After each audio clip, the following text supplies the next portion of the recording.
Assalamualaikum warahmatullahi wabarakatuh. Apa kabar siswa-siswi SMP Negeri 1 Cikande yang Ibu hormati dan Ibu banggakan?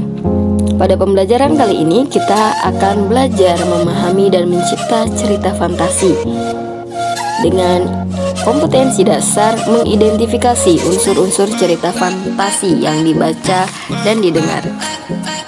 Nah, apa sih fantasi itu? Fantasi menurut KBBI adalah gambaran atau dalam angan-angan, hayalan.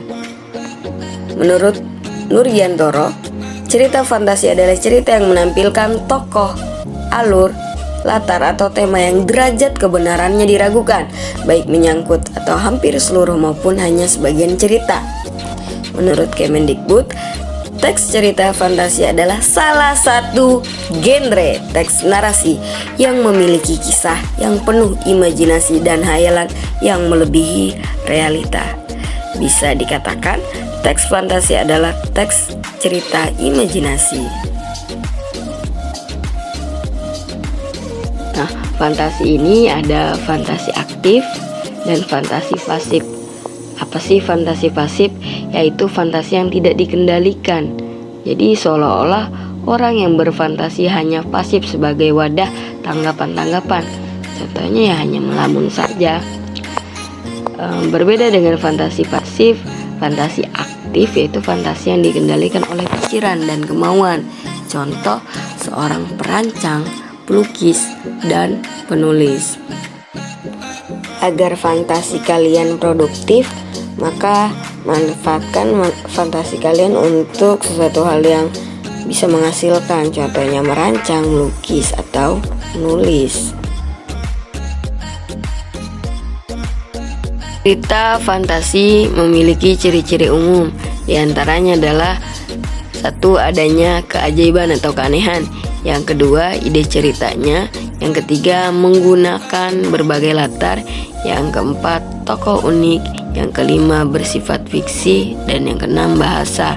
Nah, kita kupas satu persatu ciri-ciri umum dari teks fantasi.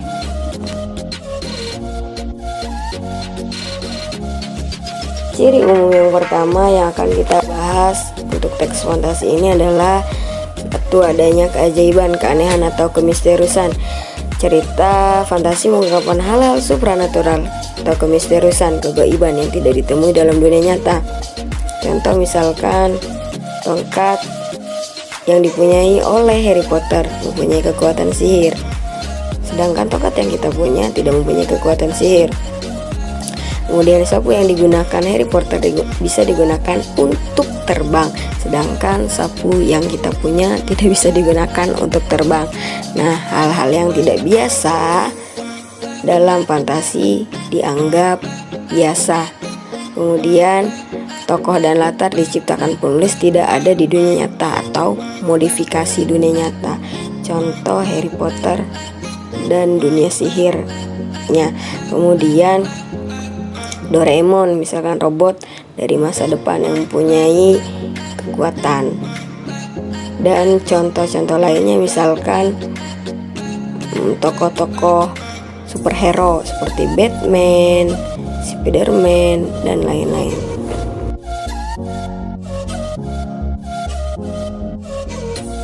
Ciri umum yang kedua adalah ide cerita. Ide ceritanya terbuka terhadap daya hayal penulis, tidak dibatasi oleh realitas atau kehidupan nyata.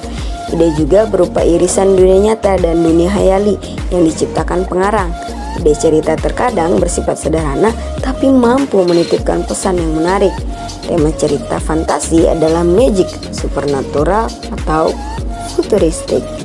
Nah, kalau kalian sudah baca contoh di buku paket kelas 7 ya bahasa Indonesia tentang pertempuran Komodo dengan siluman serigala untuk mempertahankan tanah leluhurnya. Kemudian petualangan di balik pohon kenari yang melemparkan tokoh ke zaman Belanda, zaman Jepang. Nah, dalam dunia nyata tentu kita tidak menemui Komodo bersaing dengan siluman serigala. Kemudian dalam dunia nyata juga kita tidak mungkin bisa kembali ke 1 jam sebelumnya. Apalagi zaman berabad-abad setelahnya, nah, atau 100 tahun ke depan. Nah, tapi dalam cerita fantasi kita bebas-bebas saja ya, karena terbuka dalam daya hayal penulis. Bisa kembali ke masa lalu pada zaman dinosaurus atau kapanpun itu.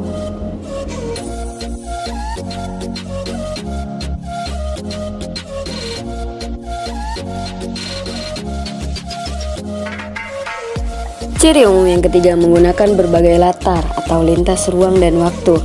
Peristiwa yang dialami tokoh terjadi pada 2 latar, yaitu latar yang masih ada dalam kehidupan sehari-hari dan latar yang tidak ada pada kehidupan sehari-hari.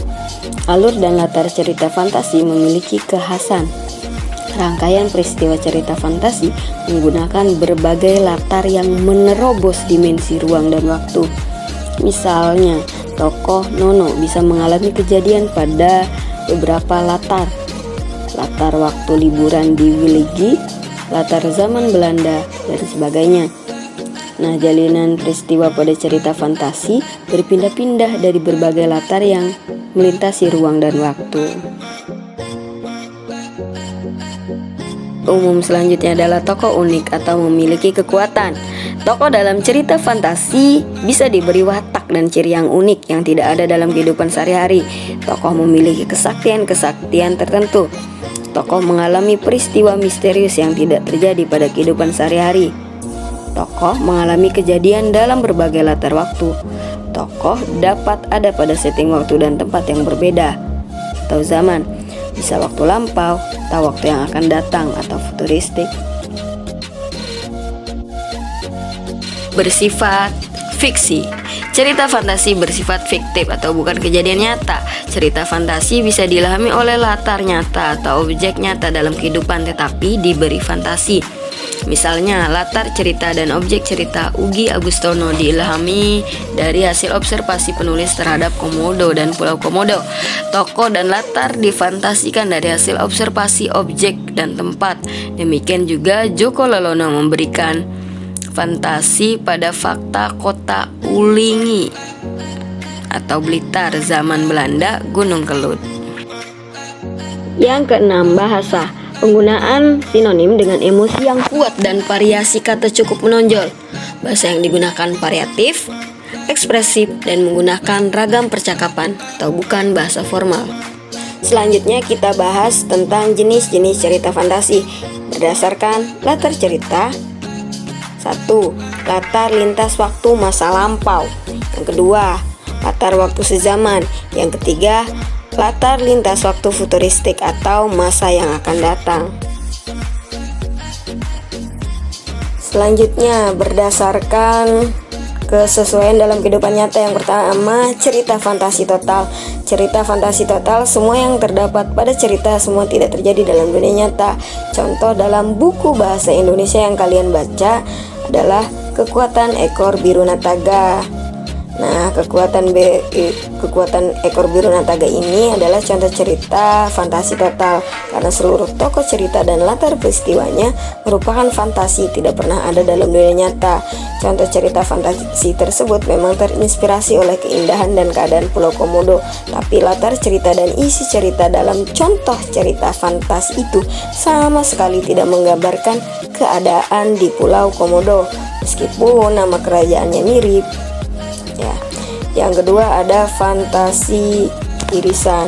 Nah, fantasi irisan ini adalah cerita fantasi yang mengungkapkan fantasi tetapi masih menggunakan nama-nama dalam kehidupan nyata, menggunakan nama tempat yang ada dalam dunia nyata atau peristiwa yang pernah terjadi pada dunia nyata.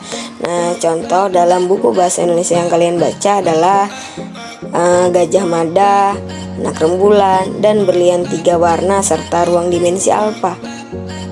Nah, contoh keempat cerita fantasi di atas termasuk cerita fantasi irisan. Teks fantasi dibangun oleh dua unsur, yaitu unsur intrinsik dan ekstrinsik. Apa sih unsur intrinsik? Unsur intrinsik merupakan unsur-unsur dalam atau merupakan unsur utama yang membangun utuhnya sebuah cerita fantasi. Di antaranya yang pertama tema. Tema ini adalah ide yang paling mendasar yang menjadi acuan untuk mengembangkan suatu cerita.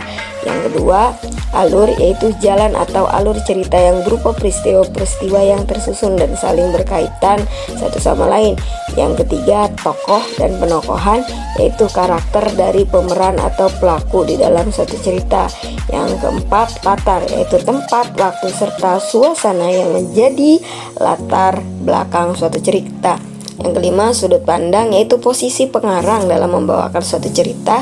Yang terakhir adalah amanat, yaitu pesan yang ingin disampaikan oleh pengarang atau penulis. Nah, yang kedua, unsur ekstrinsik. Unsur ekstrinsik ini adalah unsur luar yang ikut membangun dan mendukung sebuah cerita fantasi. Di antaranya adalah bahasa, latar belakang pengarang, juga nilai-nilai yang terkandung di dalam cerita fantasinya. Kita akhiri pembelajaran pada hari ini dengan mengucap hamdalah, alhamdulillahirabbil alamin.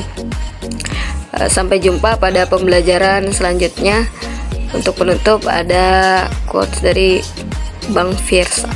Ketika kau melakukan usaha mendekati cita-citamu, di waktu yang bersamaan cita-citamu juga sedang mendekatimu. Alam semesta bekerja seperti itu. Kurang lebihnya mohon maaf. Wabillahi taufiq wal hidayah. Wassalamualaikum warahmatullahi wabarakatuh.